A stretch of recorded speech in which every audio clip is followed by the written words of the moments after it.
گجرانوالہ کے ایک مولوی صاحب ہیں، انہیں کتاب لکھی تسکین الصدور، تشویش الصدور، 32 کے قریب صفحے۔ اس میں لکھتا ہے کہ جب آدمی دفن ہوتا ہے تو روح اس جسم میں واپس آ جاتی ہے، ہر کافر کی روح، ابو جہل کی روح، یہ جو اپنے آپ کو کہتے ہیں نا ہم حیاتی ہیں، یہ حیاتی ہے نہیں، یہ انٹرنیشنل فراڈی ہے، انٹرنیشنل فراڈی ہے، خدا کی قسم۔ اور ایسے تکیہ باز کہ خمینی کا تکیہ بھی پیچھے ہے۔ ان کا اصل عقیدہ یہ ہے کہ ہر مردہ قبر میں زندہ ہے، ہر مردہ سنتا ہے، چاہے وہ کافر ہے، ہندو ہے، سکھ ہے، مجوسی ہے، ابو جہل، عتبہ، شیبہ، فرعون، شداد، قارون، اندرا گاندھی، یہ سارے کے سارے کافر مشرک، وہ روحیں واپس آ گئی اور زندہ ہیں، سنتے بھی ہیں، دیکھتے بھی ہیں، پہچانتے بھی ہیں۔ اصل عقیدہ یہ ہے، اور یہ عقیدہ ان کی سب کتابوں میں ہے، ہدایت الحیران میں ہے اور تسکین الاذکیاء میں ہے، مولانا سرفراز کی تسکین الصدور میں ہے، سماع الموتیٰ میں ہے، تریاق اکبر میں ہے، اور اسی طرح ہر کتاب میں انہوں نے عقیدہ 40 سے زائد کتابیں، وہ ترنڈی کی کتاب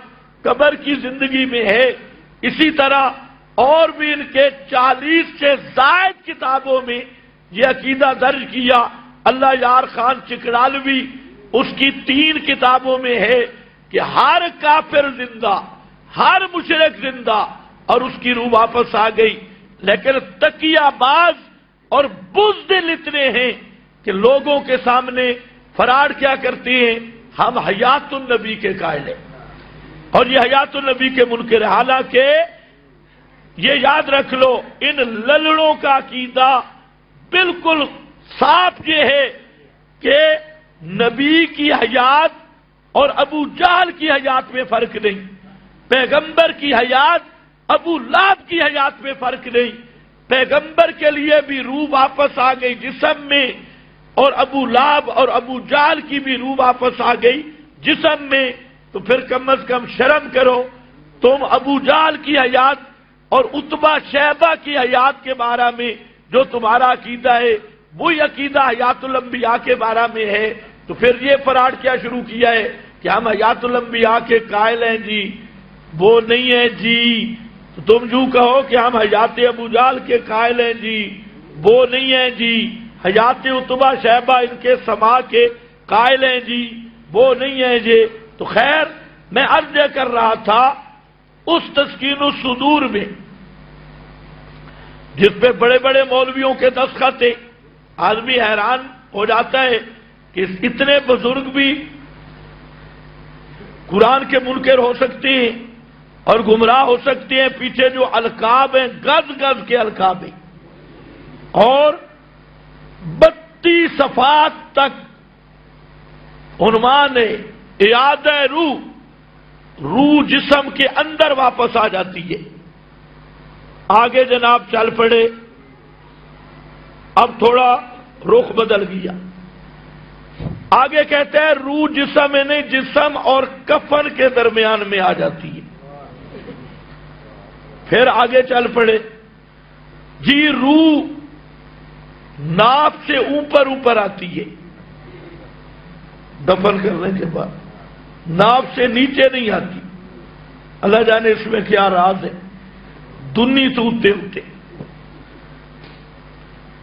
پھر آگے چلا، یہ تسکین و صدور ہے۔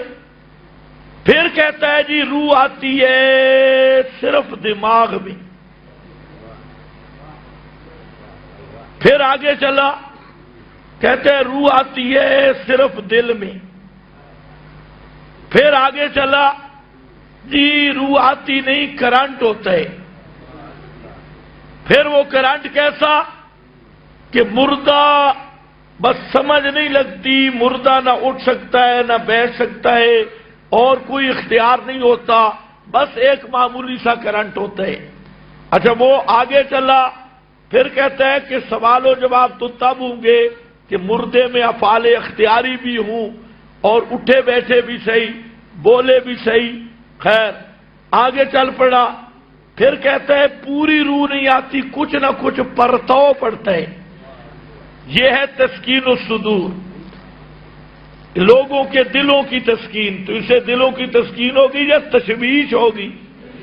بھئی بتی صفحے پہ لکھتا ہے روح آ گئی، پھر جناب روح بدن میں آئی، پھر کفن اور بدن کے درمیان آئی، پھر جناب صرف دماغ میں آتی ہے، پھر دل میں آتی ہے، پھر ناف سے اوپر اوپر آتی ہے، اور پھر کرنٹ ہوتا ہے، پھر عکس ہوتا ہے، پھر پرتو ہوتا ہے۔ اس کا نام عقیدہ ہے، یہ ہے تعارف۔ لیکن قرآن وہ کتاب ہے جس نے جو مسئلہ بھی بیان کیا ڈنکے کی چوٹ پہ بیان کیا۔